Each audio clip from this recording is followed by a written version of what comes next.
Bonjour, ouais, c'est encore moi, Nathalie. Comme vous voyez, je sais bien que je suis fatiguée.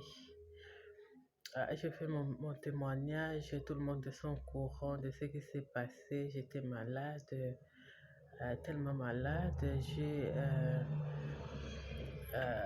J'ai dû mourir. J'ai perdu conscience. J'étais à l'hôpital, je suis rentrée à la maison, et je suis rentrée encore à l'hôpital, je suis rentrée à la maison. Là, je me suis forcée de survivre comme je suis en train de faire. J'ai eu des risques d'avoir les jumeaux. Je ne savais même pas que j'étais enceinte pendant jusqu'à terme. J'ai accouché, j'ai appris de ma grossesse, je crois presque à la fin, je crois 2 semaines ou 4 semaines, j'ai accouché. Donc là, je suis en train de me battre, je suis en train de me battre en vie ou à mort. Pour ceux qui me suivent déjà dans mon ministère, j'ai bien parlé à chaque fois quand je me lève le matin, je me demande si je vais vivre. Donc à chaque fois quand je suis en train de vivre, c'est le miracle de Dieu. Je sais ce que je ressens chaque jour quand je me réveille le matin. Donc c'est un peu ça. Pour tout ce qui se passe, je sais bien, on a perdu Papa Willy, qui était comme la famille depuis en Afrique. Je l'ai connu déjà en Afrique. Là, on habitait. Il était juste à côté de chez nous. C'est quelqu'un qui, comment je peux dire, au Congo, comme d'habitude, même pas là où on s'est vu dans notre cité, même chez nous. J'étais une petite fille, j'ai grandissé, les gens m'aimaient beaucoup. Je ne sais pas de quoi que les gens m'aimaient beaucoup. J'étais une petite fille, même mon père aussi m'aimait beaucoup.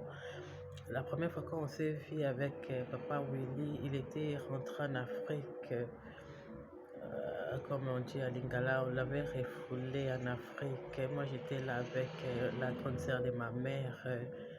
Et il a dit à Maman Célé, c'est ma femme que je vais épouser. Moi, j'étais encore toute petite fille. À chaque fois quand les gens me disent que c'est celle que je vais épouser, j'avais peur. Et c'était fini. Et puis il m'a dit que non, je vais vite rentrer en Europe. Et c'était ça. Quand il est venu en Amsterdam, j'ai pu avoir de lui rendre visite 2 fois avec Sarah et son fils, avec Rachel et sa femme qui était avec lui en Amsterdam. Et puis après, il est venu à Manchester, là où je vivais. Donc c'était comme ça. Pour une femme, je crois que c'est quelque chose qu'on aime attendre quand un homme te dit que non, c'est la femme que je vais épouser. Et j'ai aimé ça, mais j'étais encore trop jeune pour accepter ça. Et je sais que ma tante était là, donc je pouvais vraiment pas se manifester ou de lui montrer qu'il était aussi idéal pour moi, quelque chose comme ça. Donc c'est ça. Il est mort, on a des regrets. Moi j'ai aussi des regrets au cœur.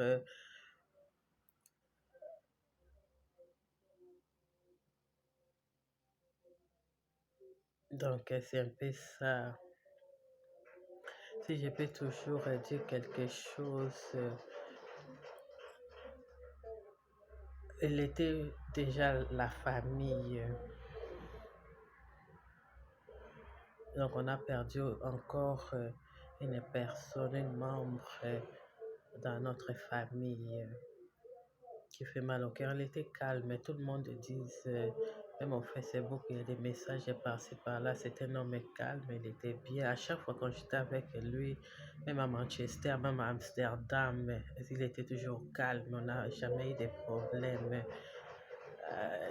j'étais chez lui, je sortais, je me promenais même à Manchester, dans leur shop. Donc c'est un peu triste qu'il nous a quittés, n'est plus avec nous. Même si c'est vrai ce qu'il voulait de m'avoir comme sa femme. Bon, je sais pas, moi j'ai compris, peut-être c'était quelque chose qu'il était pas trop euh, euh, sûr de ce qu'il disait. Peut-être c'est il était, il était en train peut-être de nous flatter, quelque chose comme ça. Donc c'est comme ça que j'ai compris.